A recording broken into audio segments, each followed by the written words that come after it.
Quante volte ti sarai capitato di trovare in una situazione in cui senti della palpitazione, del mal di testa, del dolore cervicale, del senso di sbandamento e questi sintomi arrivano apparentemente così, all'improvviso e dal nulla. Inizi quindi a rimuginare, inizi a pensare come risolvere, da dove è arrivato, e magari prendi dei farmaci, non passa, magari riarriva dopo il farmaco dopo qualche ora. Questa situazione è una situazione che tutti i miei pazienti vivono, chi più e chi meno. Ma ci sono 4 stadi che insegno, che sono quelli che ti insegnerò tra poco, che devi capire per uscire da questo circolo vizioso di dolore, ansia, paura, dolore, ansia, paura. Perché sì, sappiamo che il dolore è somatizzato nel corpo, questi sintomi sono somatizzati nel corpo, ma cosa vuol dire? E come uscire quindi da questi cicli di somatizzazione? Prima di tutto, se non mi conosci, io sono il dottor Alessio Veneziano e il mio lavoro è aiutare persone che soffrono da dolori persistenti come cervicalgia, tensione alle spalle, alle braccia, mal di testa, quindi dolori psicosomatici e quindi uscire da questa situazione con un percorso naturale attraverso quindi la riprogrammazione del sistema nervoso centrale, attraverso tecniche di psicologia. Andiamo direttamente al video di oggi, che è una, insomma, delle tecniche, quella della comprensione, del capire come funziona la tua mente e capire quindi come uscirne. Ci sono 4 stadi, no? Che ti hanno portato a dove sei oggi. Il primo stadio è la repressione.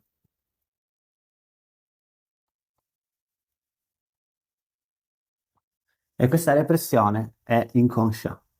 Repressioni di cosa? Principalmente di paure, di rabbia e di tristezza. Queste 3 emozioni sono principalmente le 3 emozioni che reprimiamo molto nel corpo. Quindi è il primo stadio, è inconscio, non te ne rendi neanche conto fin quando non fai un percorso come questo, magari di consapevolezza, capendo che lo stadio più sopra, quindi lo stadio più basso di vibrazione del corpo, è questo, la repressione. Più basso vuol dire che più è bassa la vibrazione, meno ci fa star bene. Quindi poi c'è la soppressione.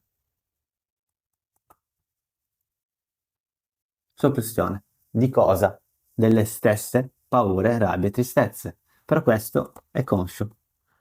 È un meccanismo conscio, quindi una volta tu sapevi che c'erano delle repressioni inconsce, ora invece sai che hai delle paure, perché sai che la somatizzazione, il sintomo psicosomatico arriva da emozioni represse, ma che adesso puoi iniziare a vedere con i tuoi occhi, perché sappiamo, analizziamo un po' quello che stai vivendo, quello che hai vissuto nel passato, magari già da piccolina o da piccolino, e sappiamo che oggi hai ancora delle paure, delle rabbie, delle tristezze che però consciamente adesso stai sopprimendo.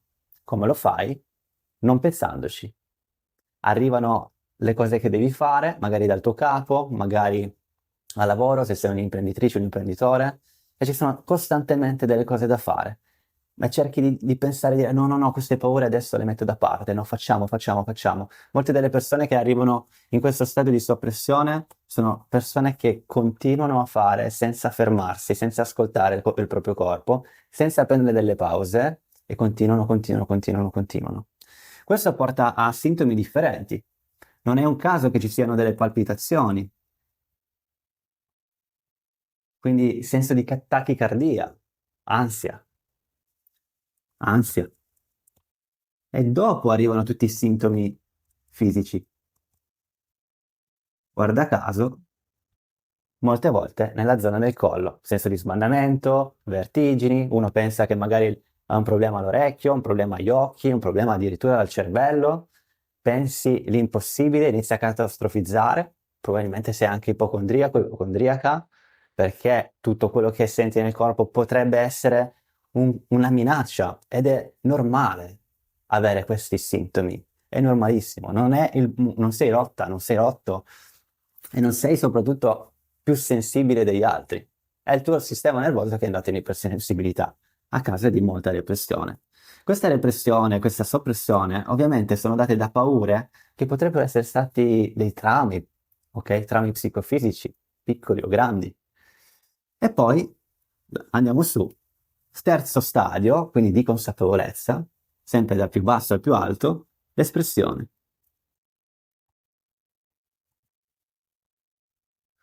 Qui l'espressione, normalmente quella che tutte le persone arrivano a fare, è espressione di rabbia. Magari inizia a gridare contro il tuo ragazzo, la tua compagna, i tuoi figli, che qualcosa non va. Inizia a esprimere quella rabbia che è arrivata a un limite che sta strabordando. Questa rabbia, per quanto sia giusta esprimerla, a volte non fa stare bene alle persone che stanno di fronte a te, perché è come se stessero subendo la tua repressione e soppressione. Quando arriva a un limite, esce. Può essere tristezza, inizi a piangere. Quando iniziamo a piangere, è una cosa buona, non dobbiamo necessariamente non esprimerla, ma c'è un qualcosa di migliore che magari semplicemente l'espressione dell'emozione. A volte l'espressione si può fare anche attraverso la stessa consapevolezza. Sono ok se mi arrabbio, sono ok se sono triste, non la reprimo più. A questo punto il passaggio successivo è quello dell'accettazione, o in altre parole, della resa. Quando ti arrendi a qualsiasi cosa sta succedendo, vedrai che questa cosa che sta succedendo, sintomi, iniziano a perdere, iniziano a perdere di intensità, perché non gli stai più dando preoccupazione, non gli stai più dando delle rabbie, non gli stai più dando dell'emozione, quindi non ti stai identificando più al problema. Ora tu mi potrai dire, Alessio, è difficile questo. È difficile, certo. Sei arrivata fino ad oggi con un programma interno che ha fatto costantemente questo. Per arrivare alla resa e all'accettazione ci vuole esercizio. Uno degli esercizi per arrivare a questo è quello appunto della meditazione, del tracciamento somatico, del tapping. Ci sono differenti tecniche, ma la tecnica sola non funziona se non capiamo da dove arriva il problema. Se continuiamo a fare tutte queste tecniche che molte volte funzionano nell'immediato, ma non magari nel lungo termine, vuol dire che stiamo continuamente riempendo questo serbatoio di emozioni sempre, sempre, sempre all'orlo. Piccolo break prima di continuare con il video.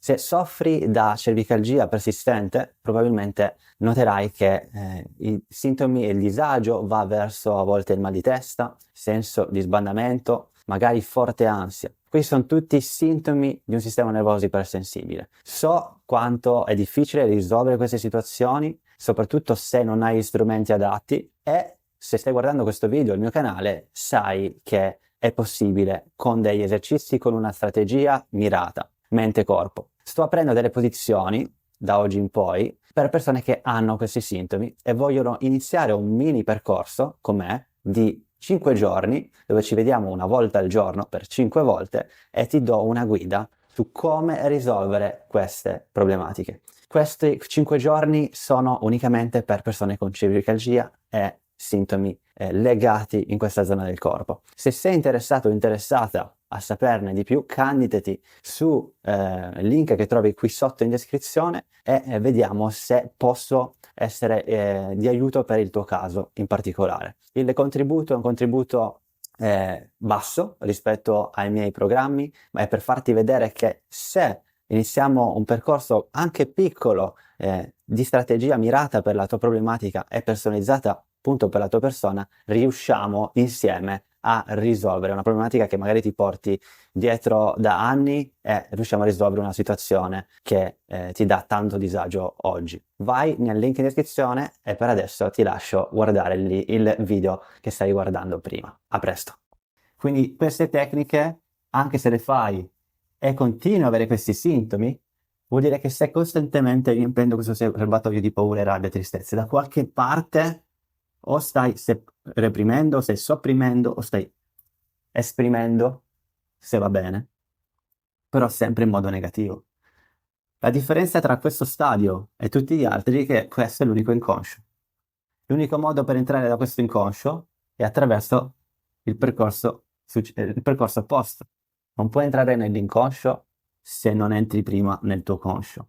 Questo, quello che stai facendo adesso, è un percorso, è un esercizio di consapevolezza, perché probabilmente da questo punto in poi, nei prossimi minuti, inizierai a pensare: ma cos'è che sto sopprimendo oggi? Inizia a pensare alle paure, alle rabbie, alle tristezze che hai in questo momento, che magari sono rivolte a te, alle persone che stanno di fianco a te. Ora ci sono 4 step che tra pochissimo ti dico per arrenderti. La resa.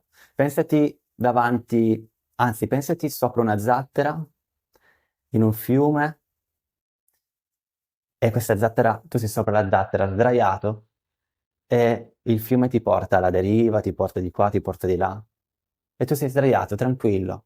Questa corrente che si muove sotto di te, sotto la zattera, nel fiume, è una corrente di paure, di rabbia, di tristezze, e ti muove. Ma tu sei lì, tranquillo, in arreso, prima o poi si fermerà.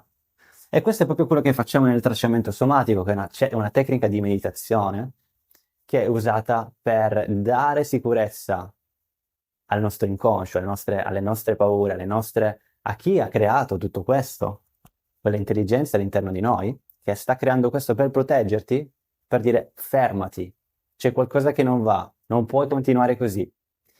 E questi 4 step, segnateli, mettiteli davanti da qualche parte ogni volta che senti dei sintomi strani, e metti in atto questi 4 step. Il primo, questi sono 2 occhi: guardare. Guardare, cosa vuol dire? Senti più che guardare, i sintomi che stanno arrivando in superficie. Possono essere delle contrazioni alla gola, magari quando soffri di ansia, di attacchi di panico. Li sento, non faccio altro, li sto sentendo, non mi sto identificando sul problema, lo sto sentendo, ok? L'altro, lo abbraccio, lo abbraccio mentalmente. Questo cosa vuol dire? Che non vado in catastrofizzazione, non penso: "Ah, adesso questa cosa non finirà mai, adesso succederà qualcosa di sbagliato, adesso inizierò ad avere sempre più palpitazioni, sempre più tachicardia." No, l'hai già subito, non è probabilmente la prima volta. L'abbraccio cosa vuol dire? L'abbraccio mentale è più una respirazione, mi focalizzo sul respiro. L'unica cosa che puoi controllare è il tuo respiro, non puoi controllare la tua mente, i tuoi pensieri inizialmente, puoi controllare il tuo respiro. Inizia a ampliare il respiro. Poi ti siedi, dal punto di vista figurato, ovviamente, ti siedi sul sintomo che stai guardando. Attendi, attendi. Non vuoi controllarlo, non vuoi sbarazzartene, perché più vai contro quel sintomo, lo noterai, l'avrai notato se soffri di attacchi di panico o di ansia, più vuoi controllare quell'ansia e più diventa più forte.